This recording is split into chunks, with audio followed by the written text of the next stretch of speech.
ওয়া জান্নাতুল কাফির। এই হাদিসের পরিভাষায় যারা দুনিয়াতে যারা জালেম, যারা আল্লাহর বিরুদ্ধে আচরণ করে, তারাও তো জান্নাতি মানুষ, ঠিক কিনা বলেন?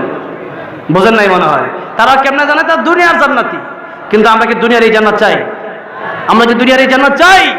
যদি আমাদের জীবনে যদি আল্লাহর আইন বাস্তবায়ন না করতে পারি, আমাদের জীবনে কোরআন সুন্নাহ যদি চলতে না পারি, এই যে টিস্যু আমি যেইভাবে ফেলে দিলাম, এইভাবে আমার জীবনকেও ঝেড়ে ফেলে দিতে হবে।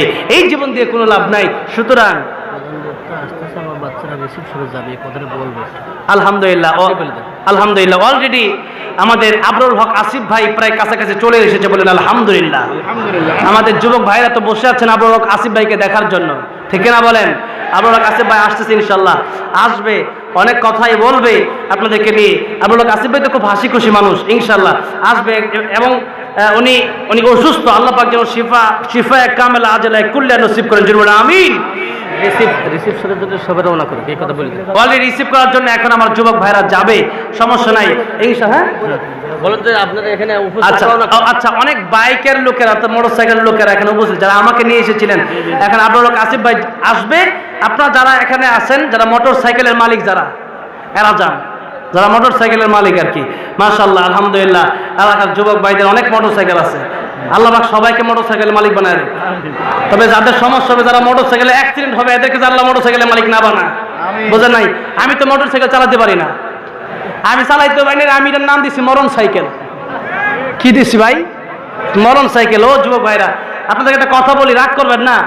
মোটরসাইকেল তো একটা সৌন্দর্য, যুবকদের সমস্যা নাই, মোটরসাইকেল চালাবেন। কিন্তু মোটরসাইকেলে আমরা কি করি জানেন? আমরা একবার তেরিং বেরিং, একবার এই কাত একবার ওই কাতে যাই, ঠিক কিনা বলেন? এগুলো মানুষকে দেখানোর জন্য। রাস্তায় এক দুটা মেয়ে থাকে, ওদেরকে দেখানোর জন্য কিছু যুবক আছে তেরিং বেরিং করতে করতে নিজের জীবনটাই দিয়ে দেয়, ঠিক কিনা বলেন? এই জন্য কোনো যুবতীকে দেখানোর জন্য মোটরসাইকেল চালানোর দরকার নাই, ঠিক কিনা বলেন? আপনি মরে গেলে, ও যুবক, আপনি মরে গেলে আপনার কবরে কিন্তু সেই যুবতী যাবে না যে যুবতীকে দেখানোর জন্য মোটরসাইকেল চালাইছেন। কি যাবে? সেই যুবতী যাবে? ভাই আমার জীবনে অনেক দাম, আল্লাহ জীবনটা দিয়েছেন, নষ্ট করা যাবে না। হ্যাঁ, তকদিরে থাকলে তো সেটা ভিন্ন কথা। কিন্তু আমি যদি বলি আমি সাগর নিচে চলে যাব, ডুব দেবো, আমি মরে যাব, তাহলে হবে? তো এই সাইকেল দিয়ে, মোটর সাইকেল দিয়ে কত যে মানুষের মৃত্যু আমি নিজ চোখে দেখছি। যার আমি তো প্রতিদিন রাস্তাঘাটে চলি, আমি দেখি প্রায় দিন অ্যাক্সিডেন্ট আমি দেখি। ঢাকা থেকে আমি তো এই পাবনায় এসে গত বছর একবার আমার গাড়ি অ্যাক্সিডেন্ট হয়েছিল, তো আল্লাহ বাঁচাইছে আমাদেরকে, আলহামদুলিল্লাহ। অনেক সময় বক্তার অ্যাক্সিডেন্ট হয়ে দেখবেন গাড়ি চুরমার হয়ে যায়, বক্তাদের কিচ্ছু হয় না। আল্লাহ পাক তাদেরকে হেফাজত করেন। কে হেফাজত করেন? আল্লাহ হেফাজত করেন। আর যখন মোটর সাইকেলে উঠবেন তখন দোয়া পরে উঠতে পারেন না, দোয়া তো পড়েন না, হেফাজত হবে কেমনে? আল্লাহ নবী দোয়া শিক্ষা দিয়েছে, আল্লাহ কোরআনে আমাদেরকে দোয়া শিক্ষা দিয়েছে, আমরা দোয়া পড়ি না।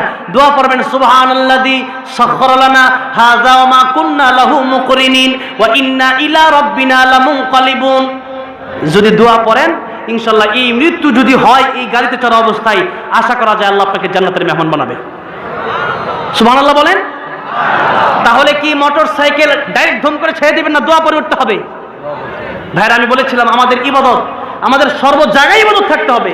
মোটর সাইকেল চালাবেন সেখানেও ইবাদত থাকতে হবে, রাস্তায় চলবেন সেখানেও ইবাদত থাকতে হবে। হ্যাঁ, রাস্তায় চলবেন, মানুষকে সালাম দিবেন, সেটাও ইবাদত থাকতে হবে। আপনি বাথরুমে যাবেন, আমি একটা কথা বলি যে মসজিদে গেলেই সওয়াব হয় না, আর বাথরুমে গেলেই গুনাহ হয় না। বুঝেন নাই কথাটা?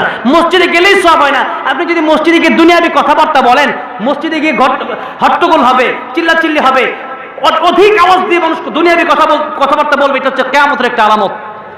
কিসের আলামত? কিয়ামতের আলামত। মসজিদে হট্টগোল হবে। এখন বলেন তো, মসজিদে যখন মানুষ নামাজ পড়ে, নামাজের পরে দেখবেন অনেক সময় অনেক মসজিদে গোল মিটিং শুরু হয়ে যায়, ঠিক কিনা বলেন?